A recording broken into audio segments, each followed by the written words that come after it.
Welcome to another edition of the Willy Bragg Show. I hope each and every one of you are happy. And tonight we have a special guest and co-host once again, Jimmy. How are you tonight, Jimmy? Oh, I'm awesome. How are you today, Willie? Not too shabby. I'm glad things are kind of getting back to normal over there in your neck of the woods. Mm-hmm. Yeah, Definitely getting back to normal. Hope you never see any snow again.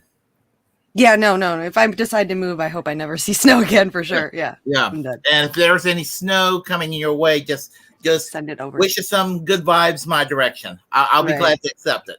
All right, I'll give you half next time. All right, because I would be glad to take it. So you got it. Yeah, absolutely. So anything going on as far as as what's going to I guess be. I know it's been on this past week. I guess it's pretty much back on rotation now live. Yeah, we're back. I took my few week break because I was, all the weather and everything like that. So I'm back. I started last week. I'm going to be clipping up the videos starting this week and then hopefully getting into the YouTube shorts as well. So we'll be back up and running fully by this week, I hope. Okay, that's great. That's great. Yeah. All right, and let's see. I guess we probably should start at the beginning because, as you know, Kyle Kalinske got up to 1 million subscribers this past week. Yeah, finally. Took him so long. Yeah, it took him 2 years? I mean, he was just shy of 14,000 subscribers 2 years ago of 1 million, and then the drama between the Young Turks and and Jimmy Dore broke out, and all of a sudden, Yep. Yeah, that's what happens right there. Yeah. So I know. I thought when he broke away from TYT and started dating Crystal that there would be some kind of increase in his viewership, but no, it didn't happen at all. I don't understand how he got that many within recently. He's definitely doing like a push for, subscribers, but I didn't expect him to actually hit it so soon. So he's definitely been pushing hard. I'm trying to figure out his strategy. Yeah, I think that Marianne Williamson had a little bit to do with it. I think it's there you go. Yeah, I didn't even think about that. Yeah, so I was like, what group of 14,000 people would hit subscribe on his channel? Like, what did he do specifically to gain that specific scope of people that he hasn't hit already? So that makes sense. Marianne Williamson. Yeah, think about that. Yeah, so I think that's what's going on there, and also, and I think he's also adapted a little bit to the times. He's on Spotify. He's kind of spreading himself out a little bit more because he was kind of antiquated with the way he was doing things for the longest time. He seemed to be like a one-man show for the longest time. So, So anyway, I saw our friend Drunken Unicorn played this the other day, and it was the day he actually ended up. It was actually the day he ended up getting up to 1 million subscribers. And let's see. And I when I saw that, I just cracked up. So let me get that thing on full screen and. Yeah, no, shout out to Drunken Unicorn, aka Shake and Bacon. This guy has been making some amazing AI generated stuff recently. So yeah, awesome. This stuff is golden. Yeah. Hold on a second here. We'll get started. Oh, hey Warren. Warren's in the chat. Hey good Warren. Show today, or good job today on the Due Dissonance. Let's see. Here we go. I haven't seen this yet. I'm excited. Your call has been forwarded to an automatic voice message system. Hey, hooligans. This is your favorite progressive commentator, Kyle Kuklinski here. I just need a favor from you bros. Can you please subscribe to my channel? I'm so close to 1 million subs, and I need you dudes to do me a favor. If you do, I promise I'll dye my hair back to the way it was. I don't even like being a blonde, but Crystal liked it, so who could say no to her? She's so smoking hot, bro. I couldn't even stand up to old man Bernie, and he kicked me off my own show. Do you really think I could stand up to Crystal, guys? Anyways, bros, if you guys could subscribe, it'll really help me out. I know, I'm not supposed to associate with you dirtbag leftists anymore because my mommy, Crystal won't let me. Oh, crap. Please don't forward this to her or she'll be mad at me. Please don't. I beg you guys. Anyways, be sure to like and subscribe. Catch you on the flip side, bros. Later, alligators.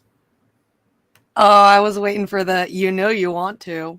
Oh, he should have done that. Mhm. Honestly, he should have done that. That would have been like the icing on the cake there. Right. But that was a very good assimilation of Kyle right there.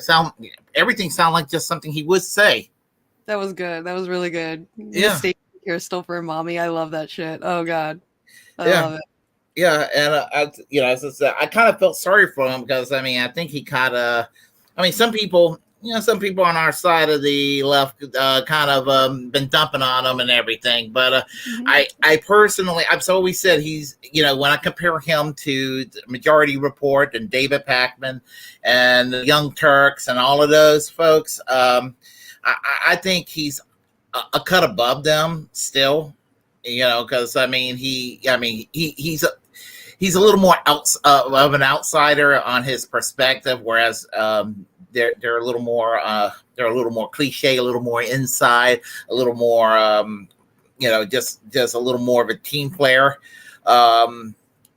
It's just my perception on that, and he did support forced vote. So anyway, I think he's a little bit better than the rest of them, but I do think his material's gotten dry lately too. So, Definitely, I agree. Yeah, and it can be a bit redundant at times as well.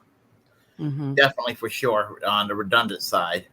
Yeah. So yeah, but I think that the Marianne Williamson thing is part of the. I wouldn't call it a grift, but I think there is a little bit of opportunity and I'm not like a lot of folks that they're like, "Woo, Marianne Williams, I can't wait. She's the second Bernie," and I'm not like, "Well, the hell with her." I'm not.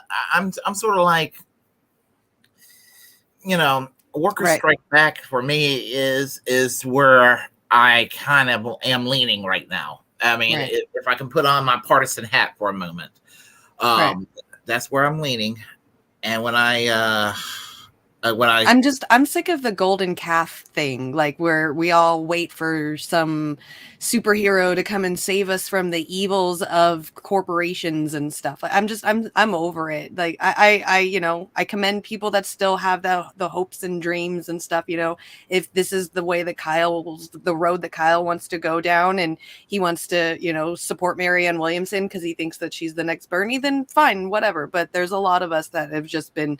We held hope for so many people and been just demolished in so many different ways that we're just over it. I can't wait for some superhero to come and save us from whatever it is. It didn't. Obama didn't do it. Bernie didn't do it. Marianne Williamson's not going to do it. Yeah, that's the way I feel. People who know me know nobody believed in Bernie more than I did, and I mean, right now I look at Bernie, I'm just kind of roll my eyes. I'm like, and I'm so tired of him talking about his good friend Joe. I'm like, whatever, Bernie. I mean, I'm at a point where I barely want him to run again for a U.S. Senate in Vermont. I'd rather for him to retire and have a little bit of dignity about the actual valid things he's done in the past. But and been burnt out with 2016, 2020, and felt betrayed with Tulsi Gabbard too, because she had a little bit of promise, and then she's done some kooky things herself, which I'm not too keen on. I mean, some changes on opinions that I'm not too keen on, but she's still correct on foreign policy. So it's kind of hard to totally write her off, but Are you talking about Marianne Williamson? Tulsi Gabbard. Oh, Tulsi. Oh, okay. Yeah. So it's just, she's a mixed bag. It's like she doesn't know. She's on a fence, and she's like, which side do I go? And you could just tell that's where she's at. Right. I don't really like her opinions on Syria and stuff, so I'm not really for her either. Like, she wants to talk about how she's anti-war, but then the way that she wanted us to treat who is the leader of Syria? Bin Salman? Or no, that's Saudi Arabia. Assad. Assad, there we go. Yeah. Is it Assad? God, I can't remember all the names. But yeah, the way that she treated Syria, I thought, no, I'm cool with her. I'm good. Yeah, is it Assad? It is Assad? Okay. It's Assad, Bashir Assad. Bashir al-Assad. Yes, you're right. Okay, okay. Yeah, but she was dead on correct about Saudi Arabia, and she's correct on Assange and all of that. Yeah. And she's been correct on this Russian-Ukraine conflict too. Yeah. And there was something else she did that I wasn't really keen to, that she was super conservative on, that didn't sit well with me. Maybe she's against like trans issues. I can't remember, but there's something that she's super conservative. That really is where I just kind of like was a little perturbed. Yeah, but if you're gonna mess with the trans people, that's where I draw the line. So, but she managed to make Marjorie Taylor Greene angry at her. So just kind of like, okay, you managed to make you managed to get the hatred of Marjorie Taylor Greene, and if you're hated by Marjorie Taylor Greene, you got to have something positive about you. So, but anybody that's angry at Marjorie Taylor Greene, we can agree with. So, yeah. So as I said, she's kind of a mixed bag, and I wanted her to be Bernie's running mate, but at that time, so that was where but they kind of went their way, and I used to kind of look at her as a grown up AOC, and of course AOC lost her way too. So there's that. But so there is a presidential candidate that was suggested by Keaton and Russell from Due Dissidence the other day, and I guess we should go ahead and play that commercial, that little campaign commercial. Okay. Yeah. I was so against this at first. I was like, when I first heard it, I was like, this is so petty and dumb and childish, and I just don't see the point in it. But you guys are all like jumping on it like it's the next thing, and it's kind of growing on me, this whole joke of running thing. It's kind of interesting. I see where it is because we deal so much in like the downside of what's going on in the world, in this country, and all the shit that we have to deal with. This is kind of like a nice little funny break for us, and I'm kind of letting it grow on me a little bit. Yeah. Plus, I got offered this CIA position, director of CIA, which is cool. So I'm on it. That's right, and we know that Julian Assange, with you guys in charge, we know Julian Assange is going to be freed. Yes. So yeah, absolutely. So, all right, so let me go ahead and let me get that screen. Hold on a second here. What the heck? Okay, hold on. Let me get. There's a little box in the corner that I can't see for some reason. You might have to play it first and then.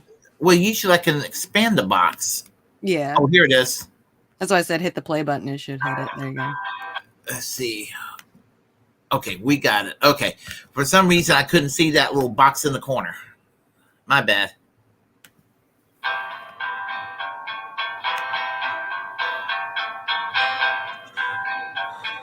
We got to find a candidate. Yeah, we have to find a candidate. We should. I'm telling you, I keep saying, man, we got to pull a Pat Paulson and run you. I was just going to say, not me, although I am old enough. We can run Extra Bulla. What about Extra Bulla? You want to run for president? For president. Yeah, I think you'd be a good president. Not only would it be a fun campaign, but I think you'd actually be a good president. I mean, the good thing about having Joe Biden is, anybody looks good by comparison. Like, what are you going to do worse? Right. Yeah, no, it wouldn't be any worse. Yeah. I don't know. Extra Bulla doesn't seem like the kind of guy who would throw a phone at a person. No, probably not. Or scream at cancer and AIDS patients. Probably not.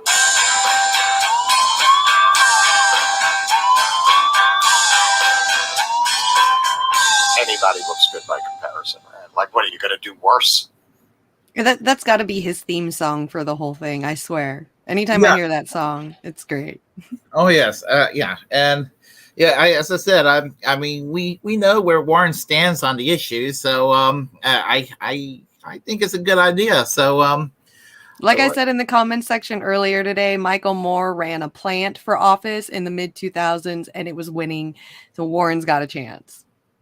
Yeah, I think so because I don't think Jimmy Dore's going to run. The Amazing Atheist was thinking about running, and then he stopped talking about it. And then we've been let down by actual progressive establishment types that. Yep. And Warren wants to put you down as chief of staff as well, so you'd be like the head of all the directors. That's right. That's right. Yep, I will have a spot in the administration. Actually, I actually had a cabinet post in a shadow cabinet back in 1999 and 2000. Believe it or not, I can't wait to see you at work as the chief of staff, though, because you're like super organized, but you're also a little clumsy too. So like every day is gonna be so great to watch you. I can't wait. I'm definitely on the clumsy side. I am the king of being all thumbs. I'm here for it. For it. I love that for you. So every day at work is going to be awesome. Yeah. In 1999, I actually worked on a presidential campaign for the late David McReynolds, and when he ran for president the second time, and David McReynolds was in 1980, he was like the first gay man to run for president for the Socialist Party USA, and he decided to make another run in the year 2000, and so at the convention in 1999 they set up a cabinet, shadow cabinet and everything, and I was like Secretary of Health and Human Services, so that was my position if we would have been elected, which is interesting. But anyway, well, I guess we should go. Oh, the controversial next story. Yeah, where the levity is not so profound. And that is dealing with Anna Kasparian from the Young Turks.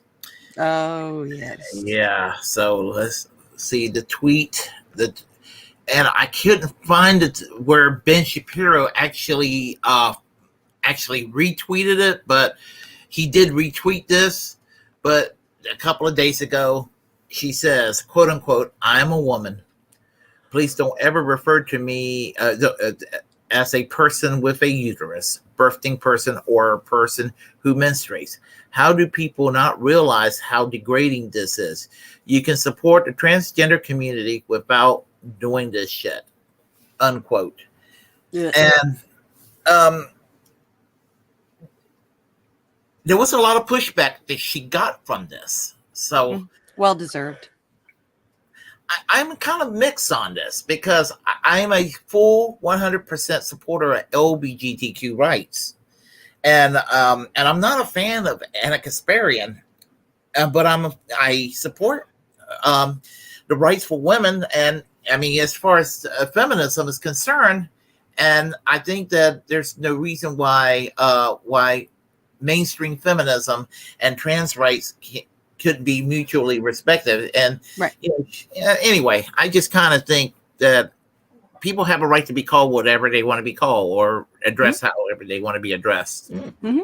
Mm-hmm. Yeah, no, I agree. Okay, great. You got offended by being called a birthing person or a person who menstruates.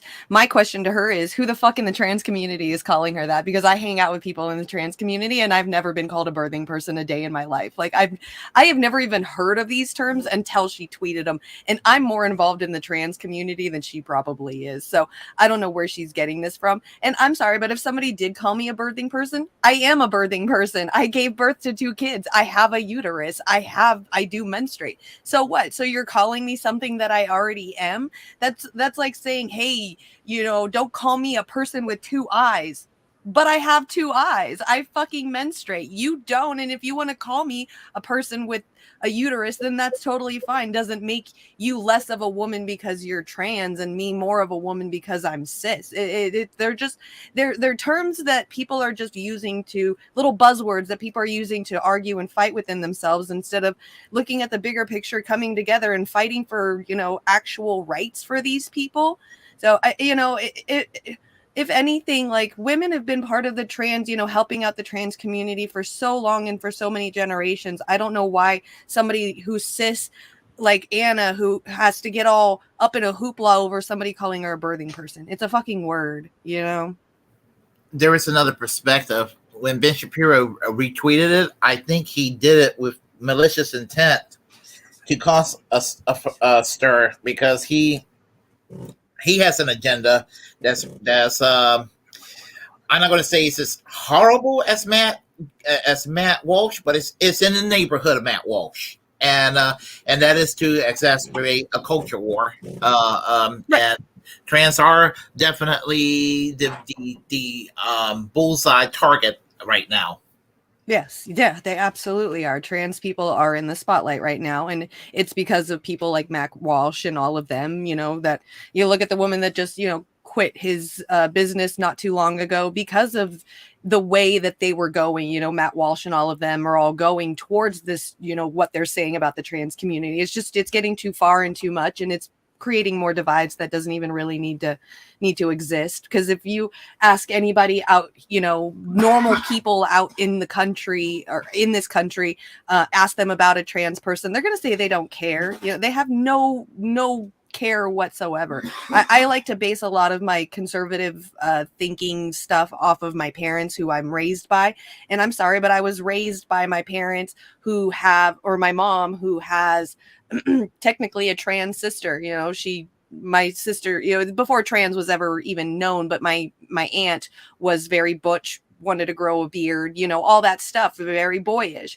So a lot of the conservatives in this country either know somebody that's trans or know somebody that's, was before trans was ever even around. So a boy girl or a girl boy, the things that they would call each other. So you ask regular people in America, they don't care. It's what these mouthpieces on the internet are saying and keeping a divide.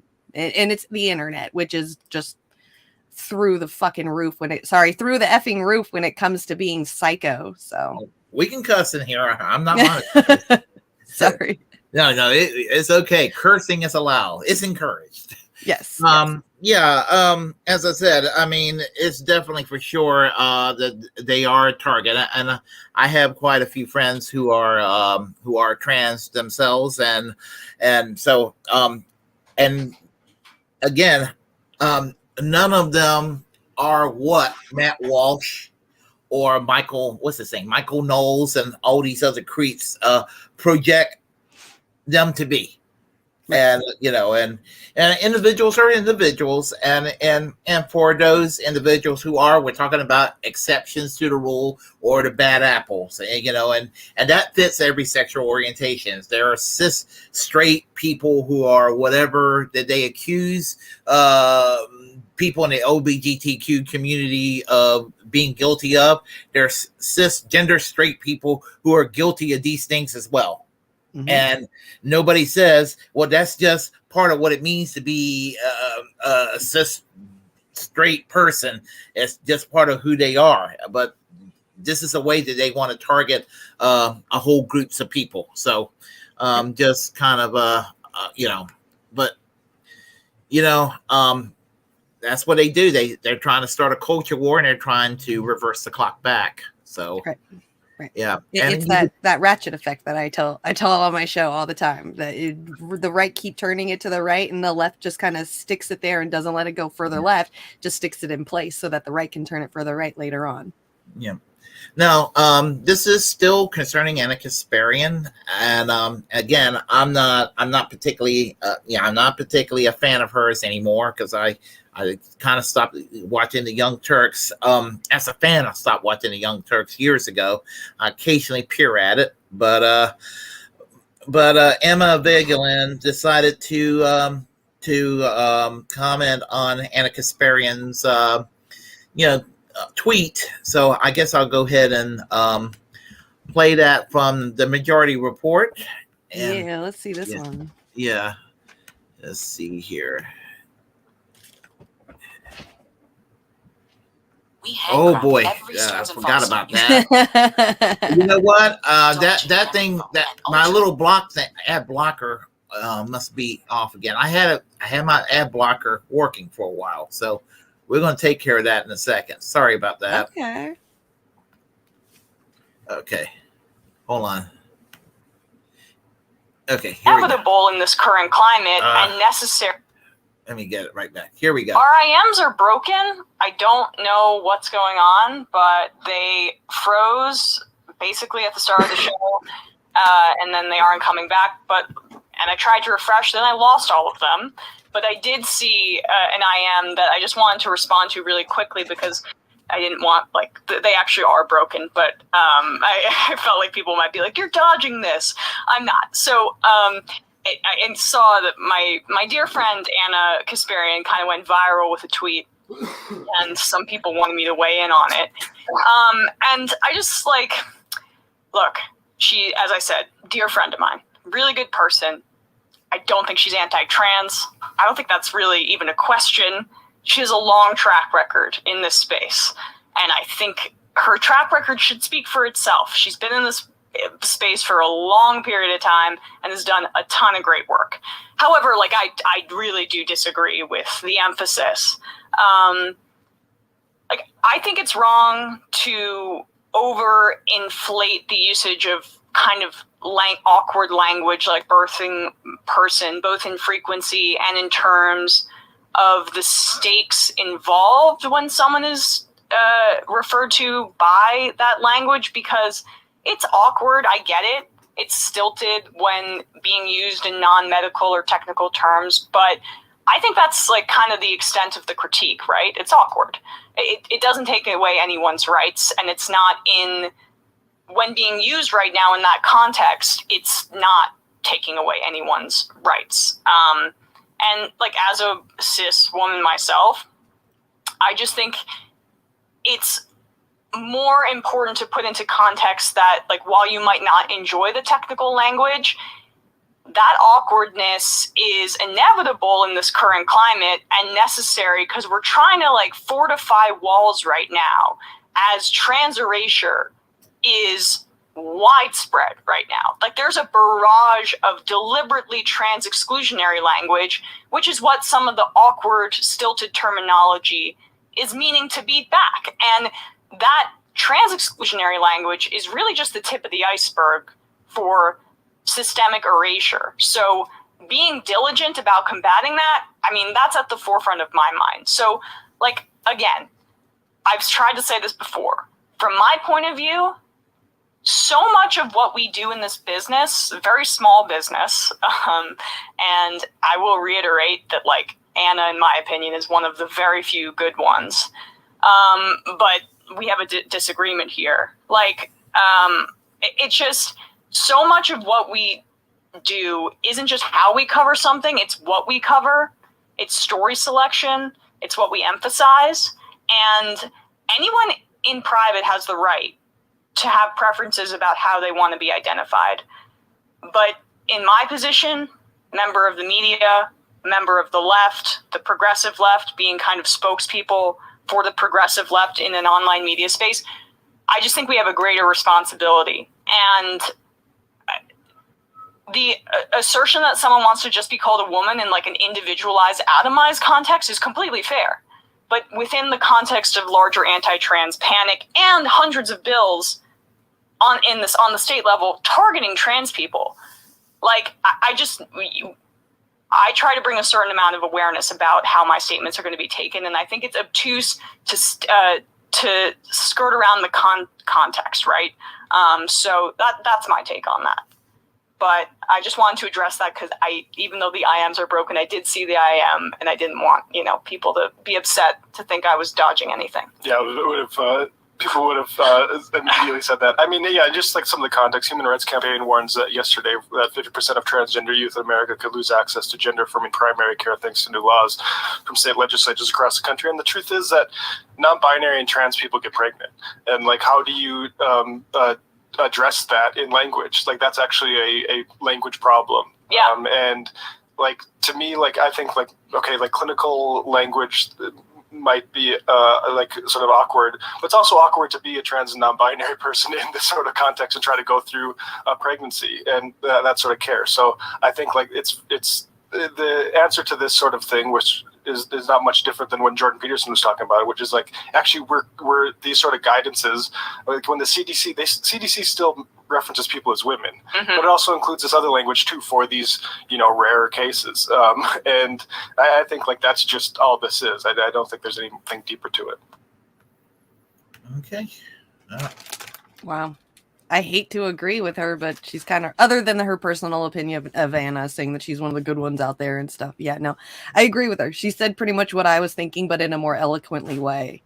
I would have just said, oh, poor boohoo, poor Anna, you're hurt by words. Get over it.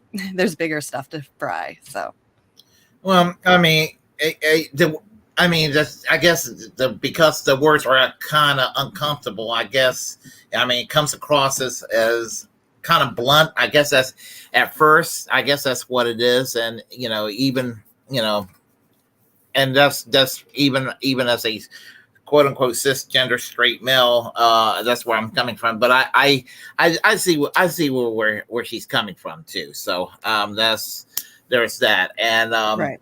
Well, as a cis straight female, from the words that I've heard in my history and in my life from multiple different people of names that I've been called, birthing person and a person with a uterus, like barely even reaches top 1,000 of the things that I've been called in my life as a straight female. So I don't understand. Apparently Anna Kasparian has never sat in a bar full of old, dirty, drunk men and heard some words been called to her, because I couldn't sit there and get super offended by being called a birthing person when I give birth. Okay, so she doesn't give birth because she hasn't or chooses not to have kids. Doesn't mean she doesn't have a uterus. Like, it doesn't make no sense to me. And she might have been in a bad mood that day too. So yeah. I've seen her in a bad, not live, but not in person, but I've seen her in a bad mood.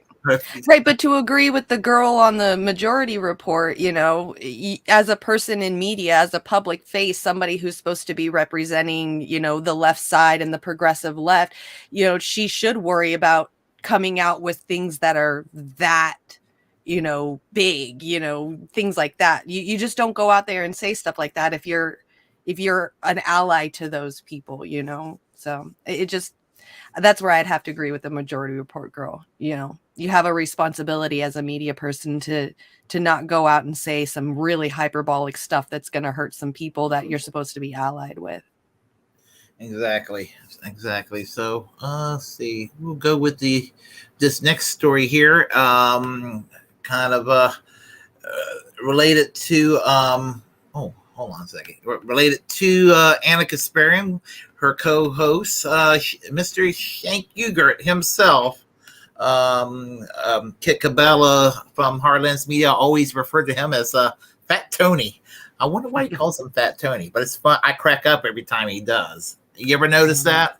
I've never heard him say that, no, but I don't really watch them too much. Oh, okay. Yeah. Anyway, he says, here, I will give DeSantis one helpful tip, and only because he's running against someone worse.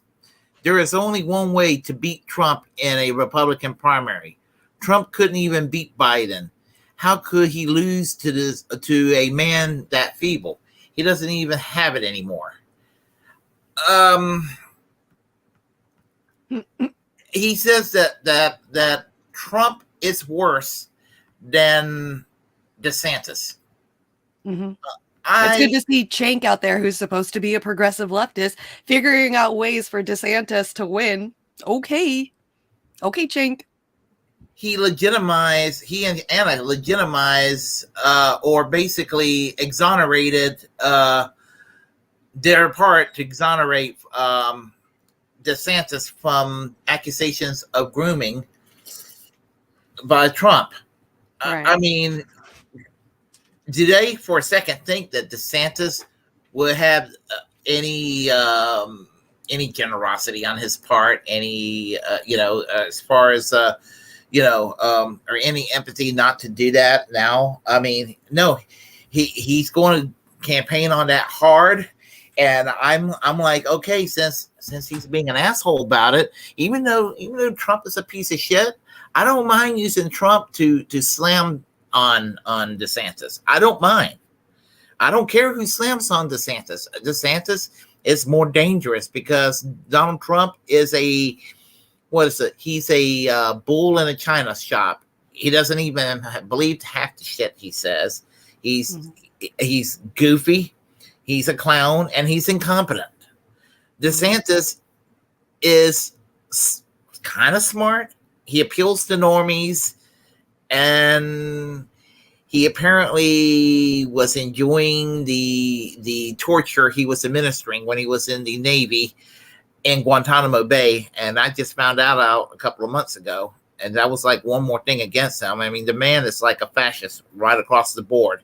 He has demonstrated himself in ways that couldn't be seen any other way but fascist. I mean, from censorship to signaling out whole groups of people, to demonize, to human trafficking. I mean, everything, anti-riot laws that would actually kill political opponents. This is Ron DeSantis in a nutshell. He's a dangerous individual. Yeah. Look, I try to not put any of my mental energy into any of these mainstream people that are running for office. I understand we need to pay a little bit of attention because these people have a chance of winning and becoming our president, so we should know who they are. But to me, I like to I don't even really pay attention to a lot of this stuff. I'm more concerned about finding third parties that I could put my volunteer effort and energy behind to help them get elected, all the way down to local. I don't even care.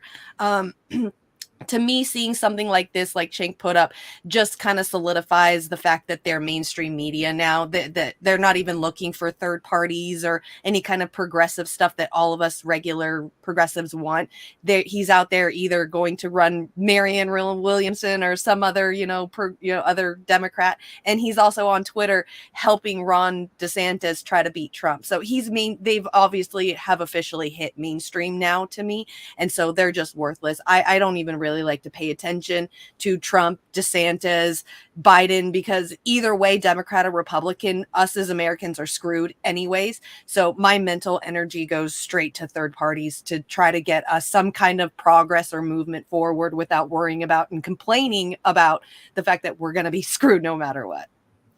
Well, that's a good point because Biden is basically a car hitting a brick wall at 55 miles an hour, whereas DeSantis and Trump would be a car hitting a brick wall at 125 miles an hour. Yep. The damage, exactly. Which is better? You want a shit sandwich or a shit soup? One's liquid, one's solid. Which one you want?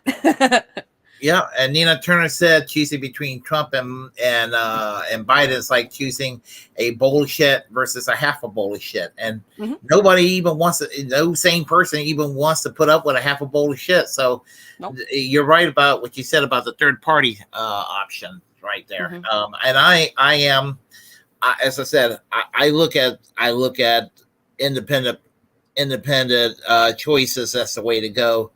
I mean, I'm out of the two-party system, but I still will look at someone like DeSantis and think, wow, that man is scary still, So yeah, but me as a woman, just in this last year alone, seeing what's happening to women's reproductive rights and stuff, I've already lived in kind of fear for my fellow female friends over this last year that if DeSantis wins, I know it's going to get a lot worse, but I think a lot of females who thought that, the abortion rights and stuff are really important. I think we're just kind of at a point of when somebody gets kidnapped and they get beaten up so much to where they just give up, they're like, fine, just fucking kill me and get it over with. I'm done. I think we're kind of, a lot of us women are at that point now where we're just like, fuck it. You screwed us over in the worst possible way. I know the storm can get worse, but just bring it. I'm done. I'm over it. So. Yeah. And it's going to be probably decades before, if it ever happens, probably going to be decades before women get their relative full reproductive rights back the way it was even under normal circumstances. And they've been chipping away at Roe v. Wade for years anyway. Plus they keep a lot of us women in the dark too.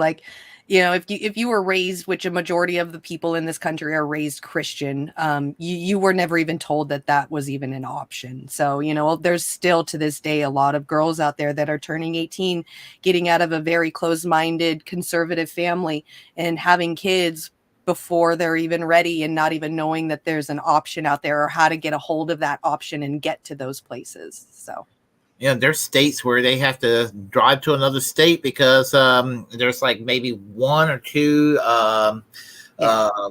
clinics, and it's hard to get to, what have you. And maybe even some states don't have any. yeah, there's a town or something, or a county in a state in the Midwest or the Mid-East somewhere. It's one of those middle Bible Belt states.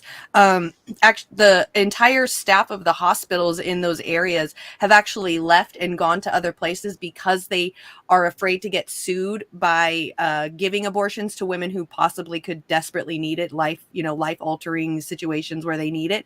They're so afraid of getting sued that they've left that town or that county and have gone to other places. So this entire area in this state can't even give birth or anything in that state. They have to or in that area, they have to completely leave that area just to even give birth. So it's gotten that bad. Like, you take away one little right from women, and this is that rolling hill of just this ball getting bigger and bigger and bigger, to the point where now you have entire areas that don't even have hospitals open for people to get help because they're afraid that they're going to get sued. Yeah, and I think that Governor Abbott, I think they have a law where if you move out of the state, because you're moving out of the state, I'm not 100% sure, but I think if you move out of the state and you're getting an abortion that they found out, they can still file charges against you. Right. And I don't see how that could hold up even in a conservative court. Right. But then it's again, scary for women and trans people right now. It really is. I've already been hearing there's some houses out here in California that are taking in families with trans children who are becoming refugees from their own state. So they're so afraid of what their own state is going to do to them that they're traveling to different states and taking refuge in people's homes just so they can feel safe and let their children do what they choose to do with their lives. So yeah, even trans kids and families are becoming refugees in our own country right now. Yeah, that shouldn't be. That's absolutely criminal. What's going on? In fact, I think that's an impeachable offense by the governor of Texas. I mean, they should remove him from office for some of his shenanigans. Mm-hmm. So let's see. Now, with regard to Trump, there is a little bit of levity here because Trump is a crybaby and he's a victim, and so he said he was going to get arrested. So some of the stuff that I saw, as I said, I was cracking up. This photo here of him running away from the cops. Yeah, these hoax photos were freaking good. I thought they were real for half a second, and then I was like, wait, I know it's Photoshop. Never mind. But this was good. For a quick second, I thought this was real. Yeah, somebody joked with me about it. It's like, can he really run like that? I say, yeah, the man lived off of Big Macs. He said, well, it's the hamburger grease that keeps him running. Yeah, he probably started at the other end of the street right there that's behind him, and he probably got about 2 more steps and then fell over. So we just caught him at right the perfect time where he had most of his energy. Oh my gosh. that and let's see, where's the other one? Let's see. This one where he's getting nabbed by the authorities right there. And people really believe this is real. I know. I mean, whoever did it did a really good job of Photoshop. This is incredible. But you could tell that it's not him because Trump is definitely a lot pudgier than that. He's a lot pudgier, and his hair is relatively in place. Yeah. Yeah. And this one is probably my favorite. I mean, the expression, the expression on his face, as they're wrestling him down to the ground. Oh my gosh. No, see, this is where you could tell that it's really photoshopped because right there where the police officer is, right in front of Trump, right under his arm, there's just some random leg out of nowhere. Where is that leg coming from? That is correct. That is correct. Yeah, just the expression on his face right there, Right. And you know what? Some of the shit libs, I mean, if they believed that was happening, it would just make their shoot. Oh, I got rid of that. Oh, damn. The last one was I got rid of that last one. I'm so sorry about that. No, go for it. Bring it back up. You're good. Okay, give me a second. I'll go and fetch it back up. Let's see. That happens every now and then. I hate it when it happens. Okay, let's see.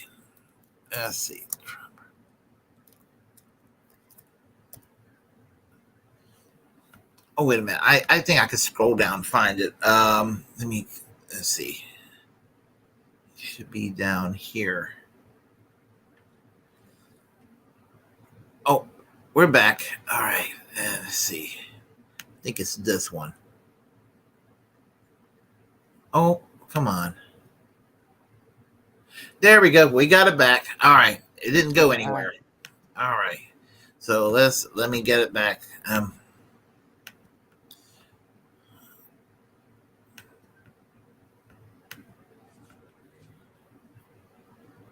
Yeah, right there it is. Right there.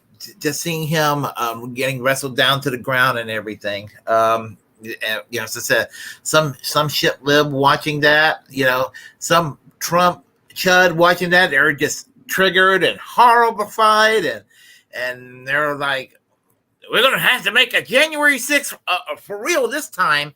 And I hope the algorithms are not interpreting that as me advocating that. I need to be careful what I say online.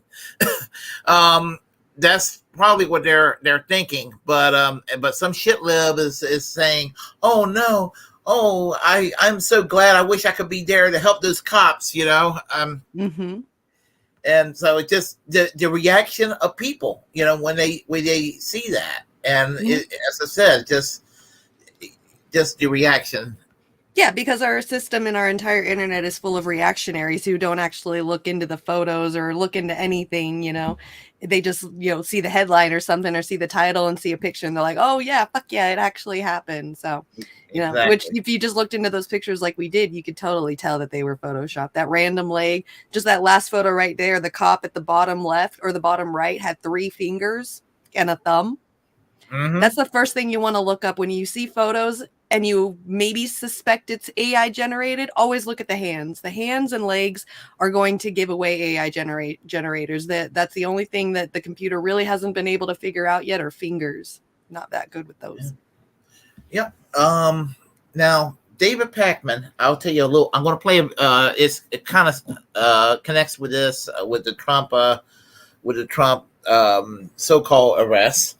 Tell you a funny story about David Pakman. I saw a tweet of his, and I commented on a tweet recently, and it was something, and I couldn't find that tweet because I would have loved to show it here, but he really did say this to me. He was playing a video about Glenn Greenwald and Tulsi Gabbard and Rand Paul. And he said that the Ukrainian government says that they're basically, quote unquote, I'm paraphrasing him, useful idiots for the Russian government. And he just so happens to agree that's the scenario that they are. So I responded to him and I said, see, David, that's part of the reason why I stopped listening to your show. He caught it. And he responded, and it was something along the lines of, and I could see him actually saying how he responded to me. I can actually see him with a sarcastic voice saying this to me. It's like, so you thought you stopped, so you stopped watching my show because of what the Ukrainian government, how they view Glenn Greenwald and Rand Paul and Tulsi Gabbard. Well, you do you. I mean, I wasn't even mad at him. It was funny because it's like, that's a David Pakman response right there. Yeah. The lack of care, knowing full well that, he's on the side of Ukraine, who likes to put that list of people that he just wrote off in a hit list. They're like on a kill list of Ukraine, but he's cool with Ukraine. Keep that going. Yeah, and that kill list alone should even if somebody, even if you're going to go and want the NATO to be aggressive, that kill list, they should demand for Ukraine to get rid of the kill list. Mm-hmm. At a minimum. I mean, there's no reason why there should be a kill list. Right. I mean, and there's 100 other things wrong with Ukraine, but that kill list probably offends me more than anything else. Right. While people out here in America with the yellow and blue flags are going around saying, Ukraine deserves to be alive. They deserve to live too. While our government is pretty much using them as frontliners to die in a proxy war in the first place. But yeah, no. And then that as well. Like, it's just all, they got their kill list. Like, yeah, let's support Ukraine. They deserve to be alive. But Ukrainians are, the leaders of Ukraine are out there with kill lists. Like, oh, you said something bad about me, you deserve to die. Yeah. Okay, let's see right here. I think this is it. Yeah, this is from the David Pakman Show. So I'll go ahead and play this, and we'll let's see. He suffers from Trump derangement syndrome so bad it's funny.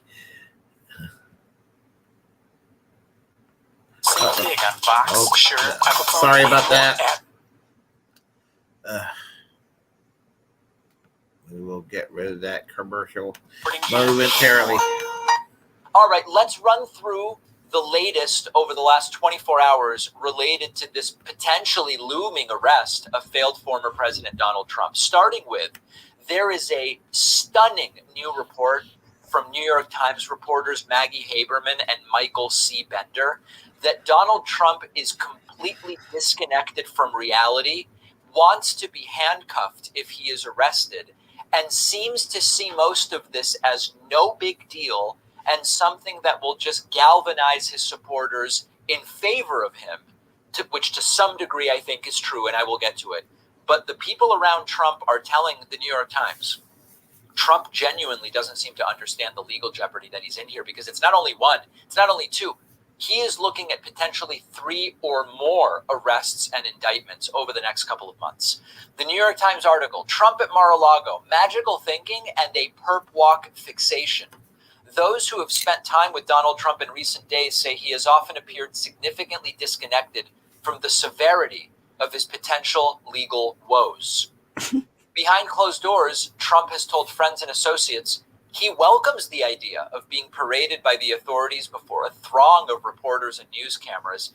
He has even mused openly about whether he should smile for the assembled media, and he has pondered how the public would react and is said to have described the potential spectacle as a fun experience. No one is quite sure whether his remarks are bravado or genuine resignation about what lies ahead.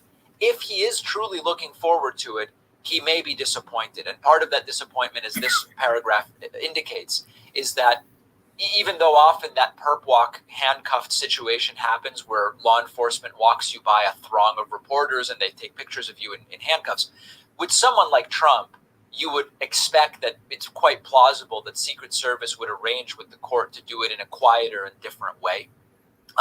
But I have to tell you that this is very much a reflection of Trump's narcissism. There's also a Guardian article that explains Trump wants to be handcuffed for his court appearance in the Stormy Daniels case. People close to the former president said to be unsure whether he's serious about wanting to do a perp walk, but he wants to be handcuffed.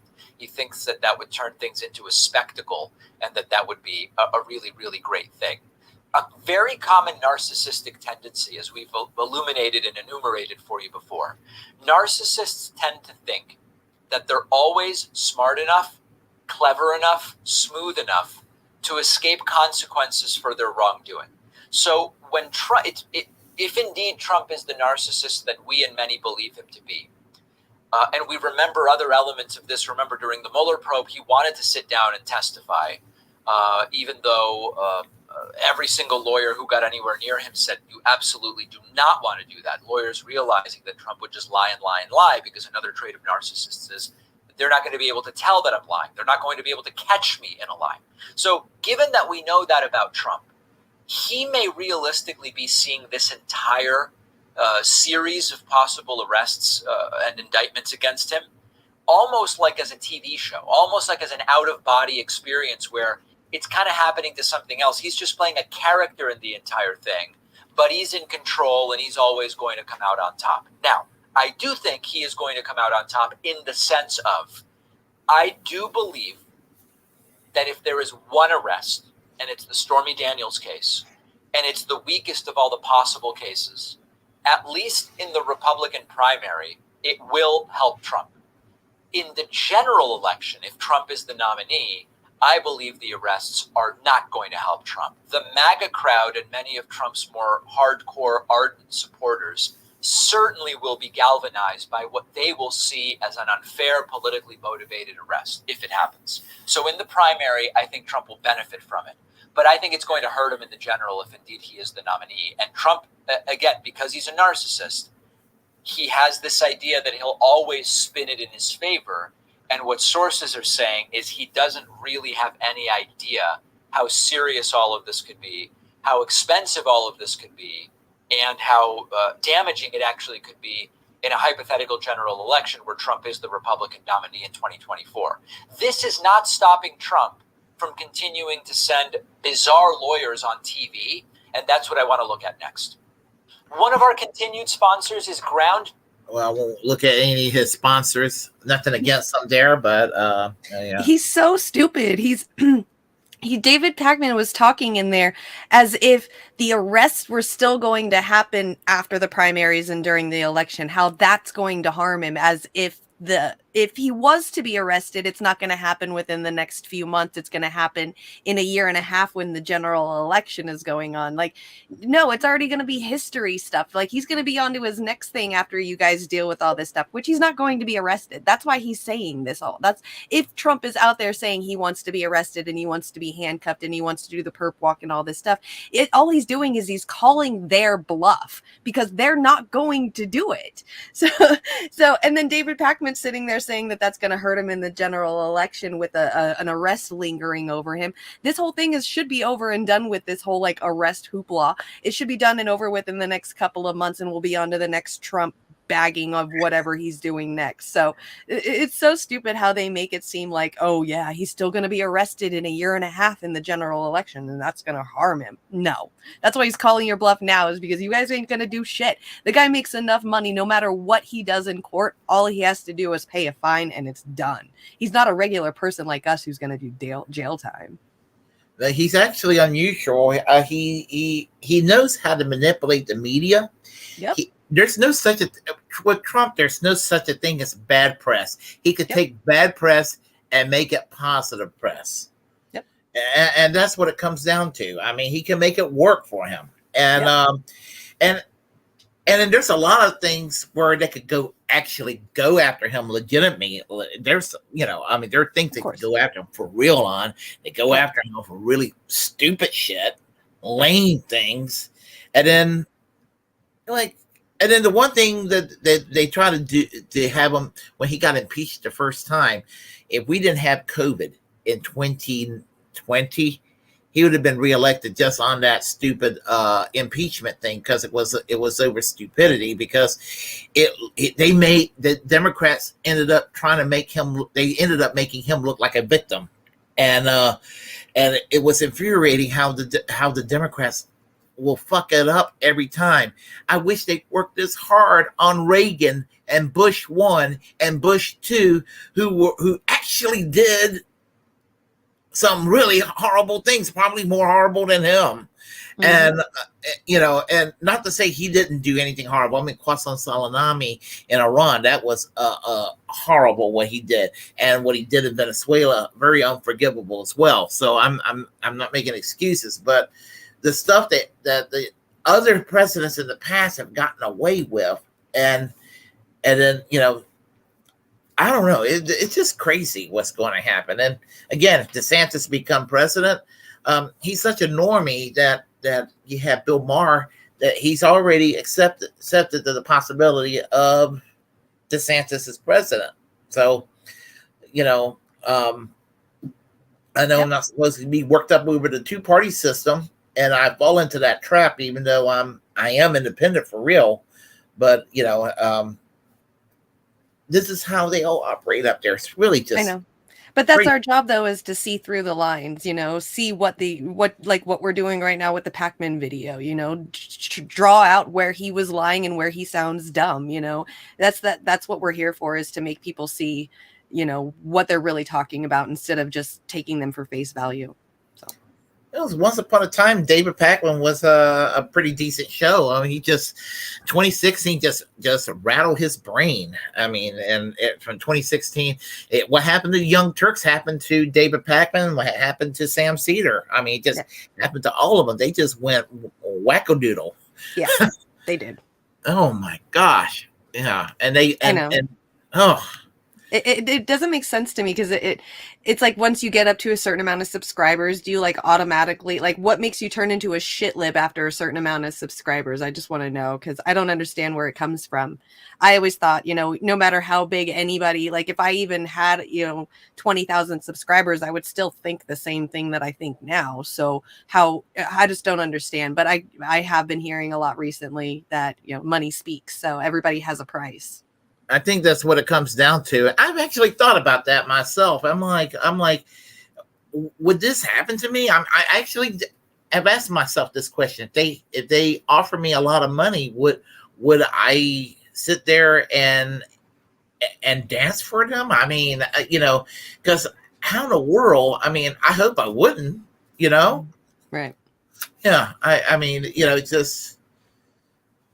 I mean, this is why independent media is important. And actually, I think there's really no shame in being small sometimes. I mean,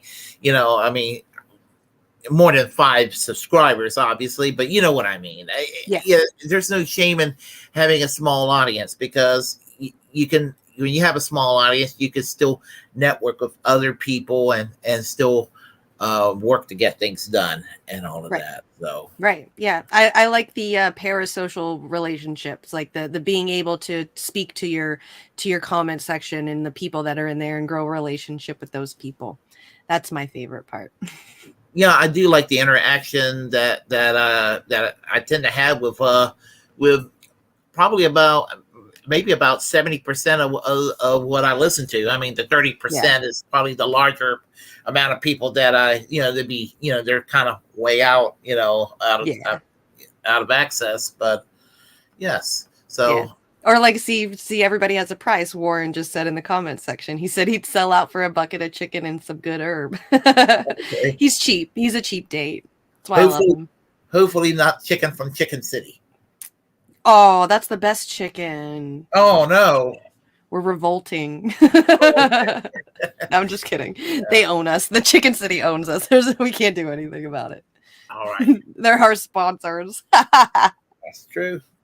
I want to get sponsored by Chicken City. That would be great. Let's see here. Next story. And I'll tell you one thing. I was only in Paris for 11 hours in 2006. But I will tell you one thing. I love the people of France this year. I really do. Yeah, they're inspiring. They are. Yeah, you chose the most correct word to describe them right now. They are inspiring.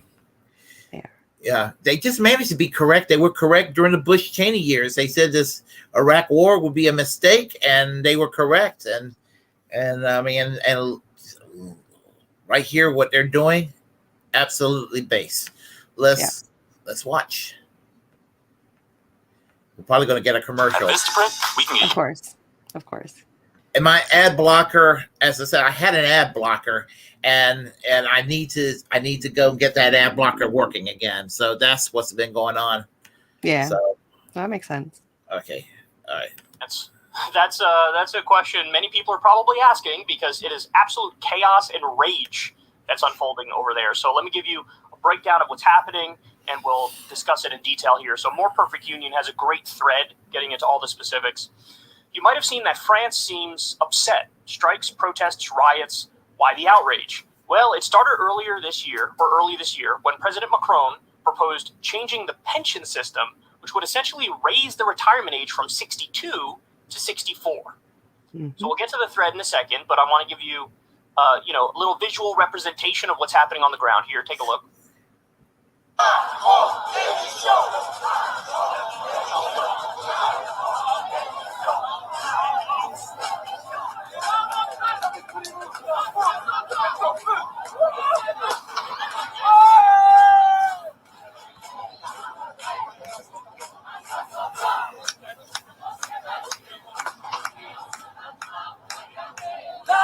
Now, look, this is actually one of the more tame videos I've seen. We'll get to some more in a little bit. The proposal faced immediate resistance. Just days after his government announced the plan, hundreds of thousands of people flooded the streets of cities and towns across the country, and unions called strikes that disrupted transport, schools, and other public services. Guys, stop and think about that. Hundreds of thousands of people flooded the streets to say, hell no. Hell no, we're not going to let this stand. This is like the polar opposite of the U.S. You know, what happens in the U.S. is like stiff upper lip, stoicism. We'll just keep it moving. We'll pull, individuals think I'll pull myself up by my own bootstraps. We don't have this collective mindset, this solidarity mindset. Well, this is, I'm telling you, night and day. There's a great quote in an old Michael Moore documentary where he says, in the U.S., the people are scared of the government. In France, the government is scared of the people. And, maybe that helps explain why, for example, they have universal health care and we don't. All right, they continue here. But Macron pushed. He insisted that he would alter the pension system and attempted to get it through Parliament.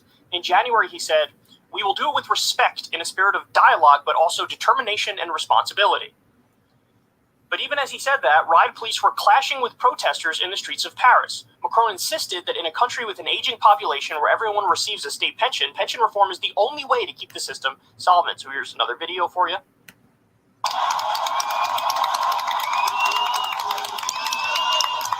Fires. That's a lot of people, dude. That is a lot of people. Wow. However, unions argue the pension overhaul threatens hard-fought rights and propose a tax on the wealthy or more payroll contributions from employers to finance the pension system. In other words, raise taxes on the rich to keep the system solvent. Don't punish working people and seniors.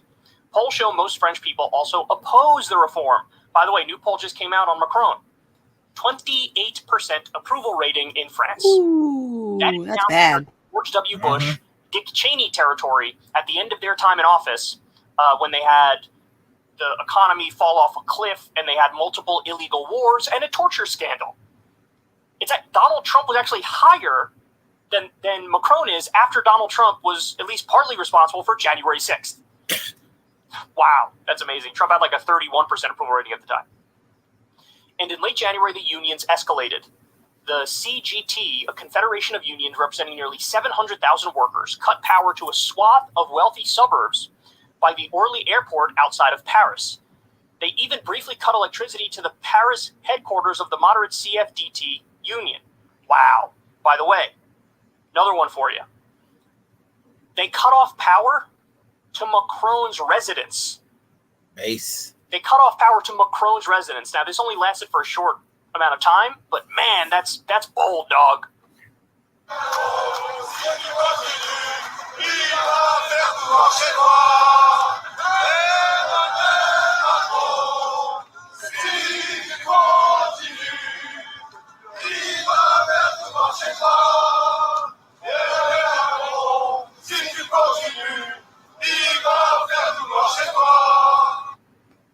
Wow. Some rebuked this radical move, but others called it Robin Hood-esque because of the striking militant union simultaneously gave free power to French schools, hospitals, and low-income homes. Oh my God. They cut off power to elites, they cut off power to Macron, and they gave free power to French schools, hospitals, and low-income homes. Needless to say, tensions continued to rise. February saw multiple days of mass strikes, with estimates ranging up to 2.5 million workers on strike in a single day. Transportation, garbage collection, utilities, and education unions walked off the job. By March, unions were ready to escalate again. Workers had, by this point, held 8 days of mass protests with millions hitting the streets. So now, crucially, some workers decided to abandon one-day strikes for a rolling, ongoing strike. Most noticeably, the garbage collectors went on indefinite strike, and that means trash started to pile up in the streets. Reuters reported on the scene in the streets of Paris. Look at this. Look at that garbage, bro. Look at that garbage. Yeah, and that's all the news wants to show, too. They're like, France is getting so gross, nobody's picking up the trash. But they're not saying they're on strike. Anyway. Yeah, hold on a second. What were you saying? I'm sorry. Oh, so I was saying that the news was covering that France is like dirty right now and there's trash everywhere, but the news won't say that the trash pickup guys are on strike right now. So they'll just show the dirty trash on the news in France. Of course, and I'm gonna tell you, when I was in Paris, it was a clean city. Mm-hmm. But as I said, the strike is definitely justified because, there's Reagan raised it from 62 to 67. Mm-hmm. And Macron, this is where the Overton window is in the United States when you compare it to France, and he's a scumbag for trying to raise it to 64. But compared to 64 to 67, with Reagan 67, I mean that's the difference between the United States and other countries when it comes to the Overton window. I mean, the right wing way of doing things is more severe in this country than it is in other countries. As horrible as Margaret Thatcher was, she didn't get rid of the National Health Service. I still hate her. I hate everything she did to the miners and what she did to the Liverpool City Council and the assisting Reagan with the foreign policy, with the military buildups and all of that. But I mean, she didn't get rid of the NHS because she knew what the American nightmare. She was smart enough to know what the American nightmare was in this country. And Macron, in my opinion, he's doing this just to fund the war abroad over there, the NATO action, the Ukraine. Just as my dad can't get VA benefits now because they means tested it back in 2003, partly to pay for the Iraq War. And my dad's really pissed about that 20 years after the fact. But anyhow, yeah, I guess we'll continue a little more of this and yeah. Bold. This is bold. Now, some people might look at this, oh my God, they've gone too far. They're not picking up the garbage. That leads to health problems. That leads to rat infestation. That leads to all these different things. And I'm sure the response of the union would be, right. So I guess you better not make those pension changes. I guess you better not raise the retirement age, huh? Then just yesterday, Macron changed his approach. He had been trying to get the legislation passed through the conventional process, but after the massive waves of opposition, he switched his approach, declaring that he would use Article 49.3 of the French Constitution. Article 49.3 enables a government to push a bill through the National Assembly without a vote. Yep. It's illegal, but also seen as undemocratic. Yep. And there's a cost. Opposition lawmakers have 24 hours to file a no-confidence motion against the government. So, in other words, he's willing to risk it all to raise the retirement age. He's going full authoritarian to raise the retirement age. Wow. I have no doubt that Macron thinks like, I'm being the responsible politician here, doing what I must do. But oftentimes people who are corporatists and neoliberals have brainwashed themselves into believing that they're the responsible, intelligent folks. Everybody else is dumb. And, there's no other way to address the problem with the pension system or whatever. Embarrassing. Honestly, it's embarrassing. Imagine, this is the hill you die on. You must work longer hours, senior citizen. You must work for years longer. Yep. So, by the way, as of the recording of this segment right now, Francis Macron faces no confidence vote as protesters arrested, refinery strikes continue. The government of French President Emmanuel Macron faces a no confidence vote Monday afternoon. If the no confidence vote fails, a bill which will see the retirement age rise from 62 to 64 for most workers by 2030 will go through. If the vote passes, Macron will either appoint a fresh government with a new prime minister or dissolve parliament, triggering new elections.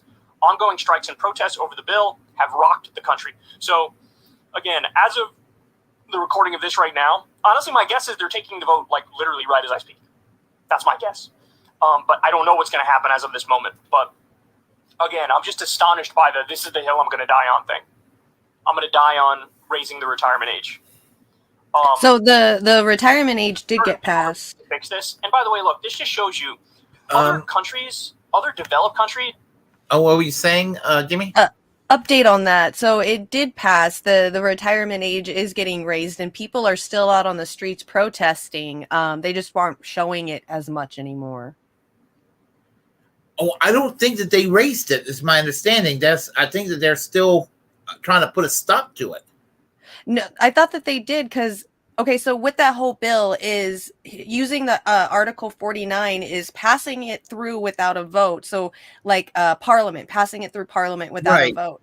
Now, in that time, they were able to do a vote of no confidence. So that's what they pushed. So if this bill didn't pass, then the vote of no confidence could go through and Macron could possibly be ousted as their president.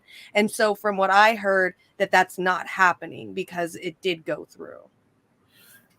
Oh, okay. I must have missed something here. Okay, because I'll have to. You know what? I'm going to have to listen to that again later on. I thought it was still a debate about whether it's okay. Right. I'm not sure though. I thought it said that it did. Okay, I thought it was still conjecture and they were still debating and they were trying to fight against it from it passing was my now you're gonna make me want to Google it. France pension bill news. Yeah, I like to know myself. I'm a little embarrassed about that now. Yeah, 3 days ago, 1 million. Okay, that's just saying 1 million march in France against the retirement law.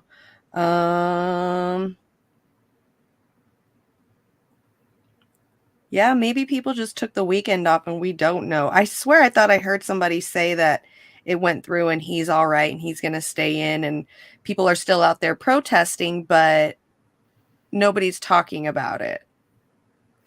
Oh, okay. Well, that'll give me a chance to maybe do another stream on that particular subject this week. There you go. That works. Yeah. That's awesome. Yeah. Sorry about that. I could have sworn I heard an update about it. So, well, again, you see how the Americans they sat there and they just say, oh well, Reagan raised it up to 67, and there are people out there that are wanting to raise it up to 70 here in the United States now. Yeah. And give it another couple of years, where it'll be inevitable where the Republicans will take back everything. Because Russell from Due Dissidence predicts that Ron DeSantis will be our next president, and and if he's the next president, the Republicans got the entire government, Senate, and House, and everything, and there's a right wing slant in the courts. United States is pretty much headed toward a very bad direction. Right. And so I'm trying to think. I could just see that they're going to try to raise the retirement age and all that. And well, they already have out here, and we just ignore it and take it up the ass and deal with it, unlike France, who actually fights against it. So there was austerity measures in the 1990s, and it wasn't even that massive, and they shut the fucking country down. And the conservative government was like, okay, all right, y'all win. It was a very short general strike too, and I remember there were people here in the United States who are like, oh my goodness, how dare the French people do this sort of thing, and the whole part about the French people are, the government's afraid of the people in France, whereas in France, here in the United States, we're afraid of the government, Very true. So, I guess we'll I guess we'll probably go with the next story then. So we'll just do that. Oh gosh. Uh-oh. Oh, you know what I did? I did what I did last time with the Twitter with the Twitter one. But you know what? That's not a problem. That's not a problem because I'm going to find that video. I'm going to find that video. Okay. And I found it. Okay. I found it very quickly.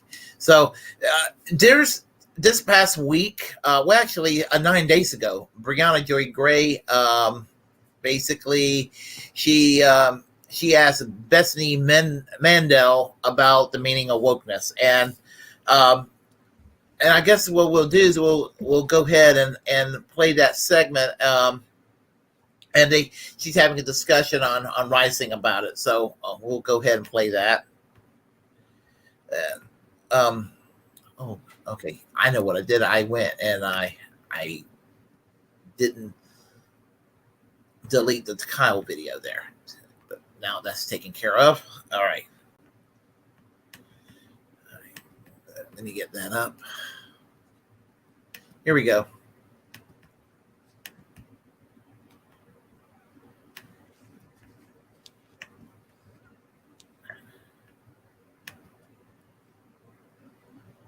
We got another commercial. Building your online business?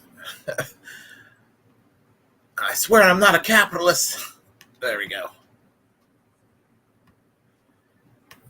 What's on your radar? Well, Pratia, I have what might be a hot take on the word woke. Hear me out. There is no one definition of wokeness.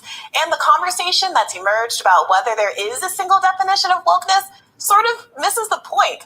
Now, of course, I'm alluding to our now viral Rising interview with author Bethany Mandel, who co-authored a book about a war the left is allegedly waging on American children. In case you haven't seen the interview, which now has a Washington Post write-up, 2 Daily Beast write-ups, and a Huffington Post write-up, which has been viewed over 7 million times on Twitter. In her interview, Mandel used the term woke repeatedly to describe the nature of this war on children. So in an effort to better understand her specific grievance, I asked her how she defined the word. Here's the now viral clip. Consider themselves very liberal, and probably fewer of them consider themselves to be woke. And so, when we what talk does that about mean to traditional you? Would you mind defining woke? Because it's come up a couple times, and I just want to make sure we're on the same page. So, woke is sort of the idea that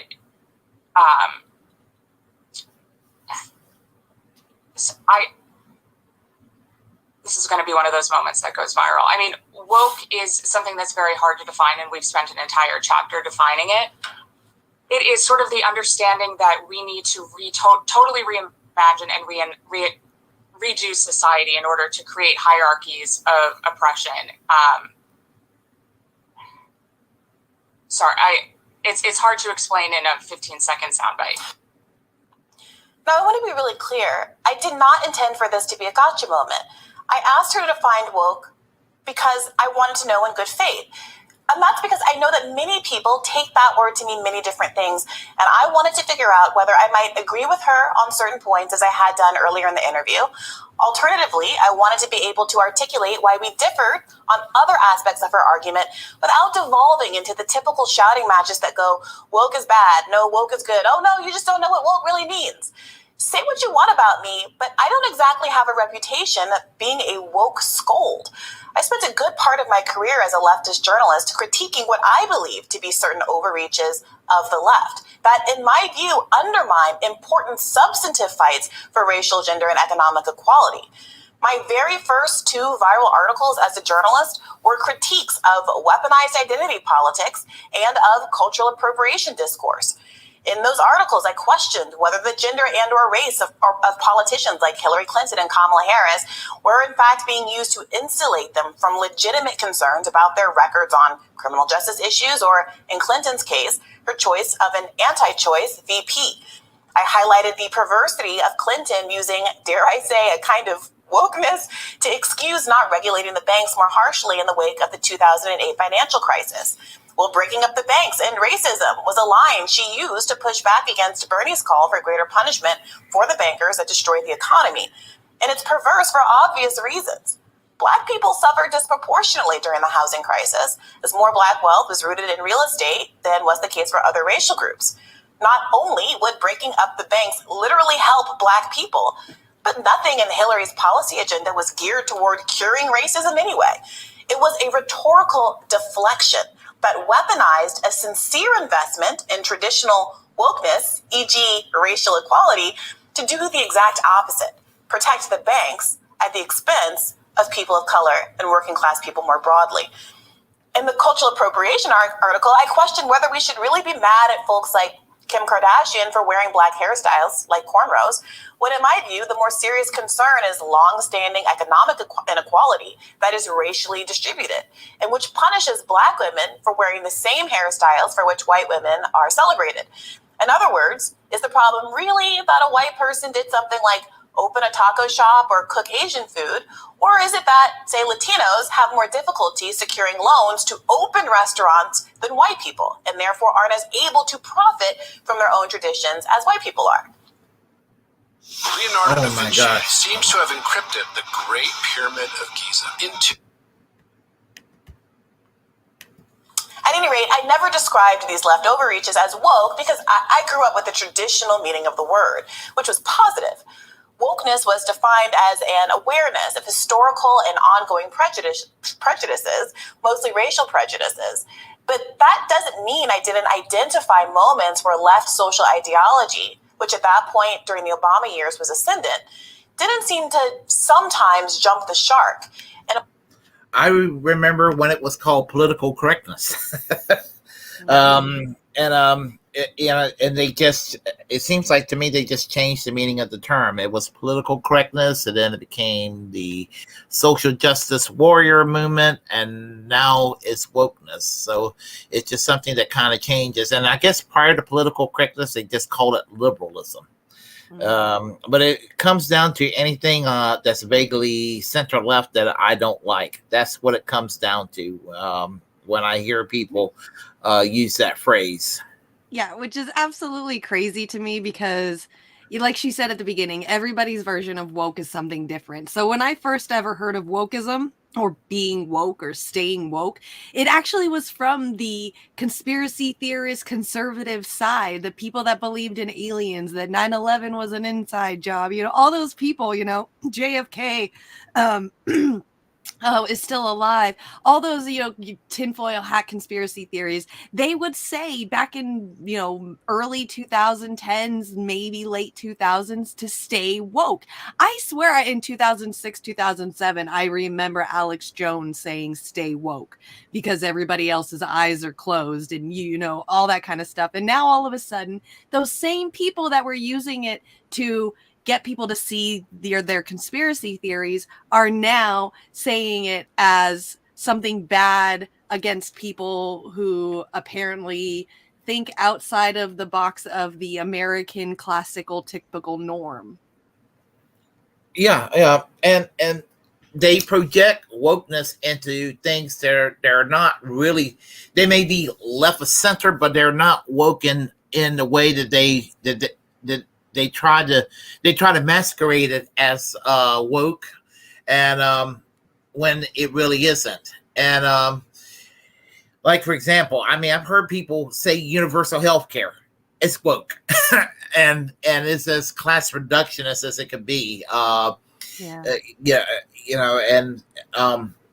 say, that's what I'm still trying to do right now. Is I'm still trying to figure out what the right is using the term woke for. Because like I just said, I'm so used to them using it as a term of endearment for themselves. Like, I'm woke because I know that the 9/11 was an inside job or something, the aliens exist. Like, they used to use this term. So why are they using it against other people now? I'm still trying to figure that part out. Yeah, I think that there's two types of conservatives that use it. At best, I think, and when I mean at best, I mean at its most benign. I think some conservatives, they want to just broadly define it as anything vaguely center left. But there are some others that they want to make it sound like it's like black supremacy or LGBTQ supremacy or something along those lines. I think that's kind of what some people are thinking. And I'm going to be politically incorrect for a moment. I'm like, I don't think there's anything politically incorrect with two guys being intimate one way or the other. It's just kind of like, they're gay conservatives too. They're gays that are okay with low taxes. They're gays that want tax and spend policies. They're African Americans that are, same thing. They just because people's love lives should not be politicized at all whatsoever. Like, if somebody believes in low taxes or high taxes, there shouldn't be the term gay right in front of them. Who cares? You're a conservative, then you're a conservative.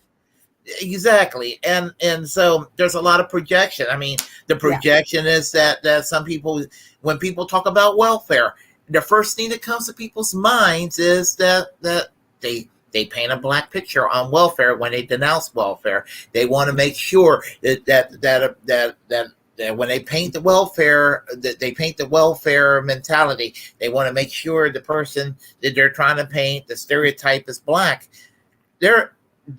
Most African Americans work like white people work. Yeah, there are African Americans on welfare. There's a lot of white people on welfare too. I mean, welfare is race neutral. It was not designed for any demographic. It was designed for American people when they need it. Right. Yep. Absolutely. Yeah. But they want to bag on us for for low income people like, because I've been on welfare before, like people like me who, struggle and can't get a job, or can get a job but can't get enough to pay and support me and my kid, get food stamps, and they complain about that. But they change the word to subsidies for rich people, and all of a sudden it's totally okay because it's a subsidy. It's not a welfare payment. Just two different terms, but they are exactly the same thing. And what they like to do, they like to go and when they want to go and create resentment, and sometimes they'll take some social programs, they're universal, and try to do the means testing to turn it into a welfare program to try to create racial resentment against it. I have noticed that too. Mm-hmm. And it just makes me mad because I see through their game. The kind of process that you have to go through just to get on welfare. It is brutal. And then we have to sit there and have other people look down on us for it too. It's just a dehumanizing process. It's horrible. Yeah, it's not fun to go through the process of trying to get public assistance. I mean, you got to go and make a certain amount or make under the amount, and if you don't meet a certain guideline, they cut off your benefits. I mean, and it's actually overly bureaucratic. There's no such a thing as so-called free stuff in the United States. The only people who gain free stuff are the people on top. Yep. Yeah. Absolutely. The people on the bottom, what little free stuff they get has a lot of strings attached. Yep. So, and is that really free stuff at that point, Yep. So anyway, I think there's more to it than that, but I'm going to probably cut this video a little bit short tonight because I have to get on the road to work. So I am going to go and play one last video and do a quick chat line chats with everybody.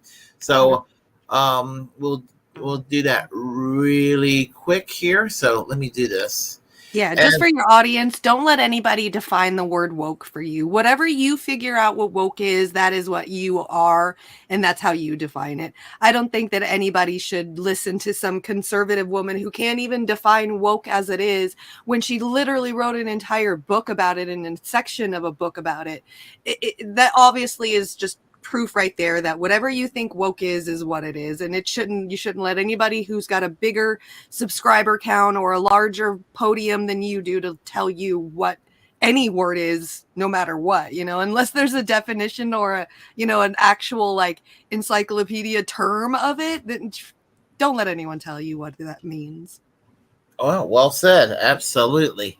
And I'm going to go ahead and play this one last video real quick and then do the quick chat line and all of that. So, got it. And I think that you'll appreciate this, Jimmy. Okay. In fact, I know you will. Okay. I think you might have seen this. I'm not sure. But you should appreciate this. I have not seen it yet. Ooh. Okay. All right. Let's see. Oh, yeah. I think you should appreciate this. All right, let's do it. So, we do Crystal Kyle and Friends in Washington, D.C. I'm by the White House all the time. I can't believe I literally had to say those words. Like, yes, I've looked in the sky in that area. Fact check a demonic portal from hell. It was either Hillary Clinton or Barack Obama. They smell like sulfur because they are demonic. Oh. From Satan himself. When Obama visited Africa, there was a camera that was showing him get off the plane, and there was like a little black thing that seemed to like shoot across the screen. A demon just ran across the screen. Like a demon's here celebrating the arrival of Obama in Africa. That's what that is. Joe Biden is like a decrepit old man who's half dead. He's a zombie. Or it's got to be a demon. It's got to be a demon. That's what it's a demon. Generally continuing the empire, keeping the status quo going. Yeah, that's legit. That's what it was. Wow. Show yourself to everybody. Or go to like, I don't know, a major city, New York City, and all of a sudden we look up and there's a giant shirtless red guy holding a pitchfork like, now I will tell you my evil plans. And then you have like, you know, 1 million people who all saw it who were like, fuck, this shit is real, bro. I'd be joining them. Demonic portal opened up above the White House. That one guy, Dave, got abducted and aliens played with his butthole. There, the alien he done took me when I was out by the shed and then went to the creek and then he done took me up and I went. All right, well, there you have it. This is so childish. Anyway. Who made that? That is genius. Yeah, Dominique or something. I can. I'll be glad to forward that to you. You should like. Yeah. Oh my God, that was great. Yeah. I wish that was real. I hope he sees that video because that was funny as hell. I think he'll actually find. I think he'll actually have a sense of humor about it. Believe it or He not. probably would because he's an atheist. So, you know, seeing all of that's got to be from like some kind of live stream where he was poking fun at people who believe that kind of stuff. So he used to clown on Alex quite a bit. Yeah, as a fellow atheist, I would hope that he would take that as something funny and genius. So. Yes, absolutely. So Extra Booyah was here online. I don't know if he's still on, but he was here, of course, and he's saying hi, Willie, hi, Jimmy. Yeah. And see, and he thought that was too funny. It was some of the earlier videos that he saw. Mm-hmm. And September, yeah, she's greeting me here. I just came back from one of her candle displays in Cary. Oh, cool. Yeah. I wasn't able to go to her first candle display because I had to go to Rage Against the War Machine. And then the next week I was too tired on a Saturday night, but I decided to go today. And she had a really impressive setup, but I said I have to leave before 7 because I got to be here at 8 for the live stream. So she saw a little bit of the live stream. So there you go. Birdie needs to retire, says Warren. Yep. I wouldn't have said that even a year ago, but I'm saying that now. I agree. Hot Retarded Chicks says hi. How you doing, Hot Retarded Chicks? And yep, we were talking about Assad earlier. Yep. Let's see. All right. 1 second here. I'm a serious candidate, he says. So, he says, I'm a serious candidate. Jimmy isn't. He's getting all pretend mad at me because I said that this thing is silly and childish. Yeah. Well, it'll be okay once you're the CIA director and I am the chief of staff. That's right. We need some good humor, entertainment, distractions from this bullshit. So I'm down for it. Exactly. Let's see here. Instead of the going to be the chicken wing. Yep, the chicken wing. Exactly. Let's see. Norman Keena. Sometimes I don't understand what Norman Keena has to say. I know. I was trying to read some of his comments earlier, and I was like, "What is he saying?" Yeah. I'm trying to. Sometimes I look through here. I think he was saying he was Danish or something too. So yeah. And that's see. I'm trying to look through here. Warren, you're ridiculous. Let's see here. Paul Simon and Art Garfunkel, really not gay. Don't tell me. Okay. Right? Like, what is that? I never really thought they were one way or the other. Right. Let's see. Normies resemble that remark. Take it back. Dare ye, spit on your floor for the birds. So will. Okay. All right.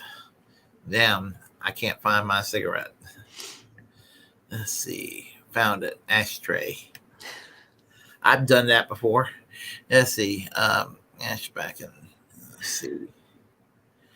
Woman is woman. Worcester. Let's see. There are exactly 8 billion persons. Will life 70 years. Half will option of 6 childbirths. What is this? 18 years old. You idiot. Okay. All right. And let's see what else do we have here. I'm sorry. When I go and do these little chat columns, they'll bounce on slides sometimes. Mm-hmm. Let's see. Hold on a second. Yeah, there's a lot of people I've been missing out on over here. Let's see. All right. We need critical thinking. What's up here? And it says, panel and chat, what do you think of Nico House? Answer to the chatter on the RBN live stream. Said, why don't he won't debate Hinkle? And Hinkle said he's been trying to debate him for years, and Hinkle is a coward. I can agree to that. Yeah. Hinkle is an OC boy. He's an Orange County boy. If you ever go to California and you go to Orange County and stay there for a little bit, you'll know exactly what I'm talking about. He's an Orange County boy, and Nico House is a black dude. Like, they're terrified of them. He's afraid he's going to get his ass kicked by Nico House, which he probably would. So he's an OC boy. He's a fucking coward is what they are. They're all hoopla, like, hoorah, I'm such a tough dude. But then you get them in, like, face to face with somebody who could probably whoop their ass. They'd be like, oh, I want no problem. I don't want to hurt my pretty face. Have you ever heard of Progressive Voice? Mm-mm. The little short little guy. Nikki call him Little Shank sometimes. He does he's funny. He does he used to make fun of Nico House to the point where Nico House just got tired of that, and he did a video where he clowned on Sahil's ass. It was really bad. Yeah. See, Warren just said Nico is South Beach, Miami. So yeah, South Beach, Miami versus Orange County, California. Come on. Who do you think is going to win that one? Are you kidding me?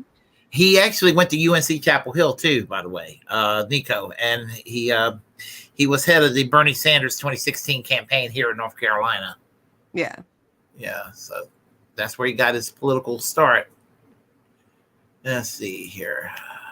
I've never heard of Progressive Voice before. Man, I swear I've been like in the loop in politics for so long that I'm getting into this whole new genre of politics that I feel like I'm out of the loop again. It's so there's a few I haven't heard of myself. I mean, yeah.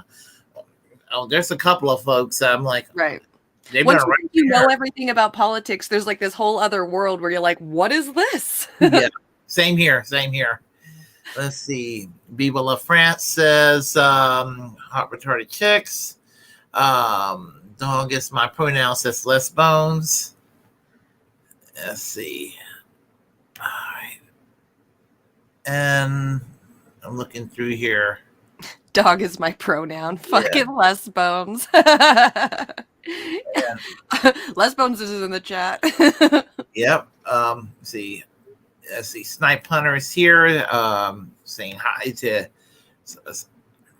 sorry. Let's see here. And of course, Hot Retarded Chick says that Levin is on live stream now. Willie hates that Russian. Mark Levin is right. You're familiar with Mark Levin, right? A right-wing talk show host. Oh, he's horrible. Yeah. And I'll tell you what, there's a lot of streams, and I actually got to go to work in a little bit. So I think we covered probably everybody over here. So thank you, everybody, for showing up over here tonight. And let me go ahead and hide that current comment there. Thank you for showing up tonight, everyone. And thank you tonight, Jimmy. We got to do this again. I enjoy it when you come here on my show to co-host. And I hope we do this again next month. Definitely. You got it. Yeah. So, and let's see. My plans, I guess I'll be on Saturday night, whatever I decide to talk about, I guess I'll be doing my Saturday night feature for KRTD Media. And I forgot to play your video from Kim Iverson. Oh, that's okay. Shoot. I knew there was something I forgot to do last night when I was doing the prep work. I'm so glad you didn't, because I hate watching myself. So. Oh. Well, that's fine. But anyway, but we're all our worst critics. So exactly. The only time I can watch myself is when I'm editing, because I can separate myself from the video of myself when I'm editing. But if I have to watch something straight through, I'm like, oh God, just shoot me. Yeah, I've seen myself a few times. I'm like, oh no, really? I did that. I did that. Oh, yeah. I mean, there's sometimes I stick my foot in my mouth and I'm like, I shouldn't have said that. I shouldn't have said that. And I'll like not sleep on it the whole night. And then I'll go and watch the video and still be like, I shouldn't have said that. And then just beat myself up all over again. So I just don't watch myself too much. Oh, whatever you've done, I'm sure I've done it 10 times worse. So. Oh yeah, I know. You're my favorite clumsy guy. All right. Well, I take that as a compliment. So, all right, everyone, hit the like button. Share the content on my channel, subscribe, and as I said, I'm going to have to go to work in a little bit, so I will see y'all later. Take care. Bye-bye.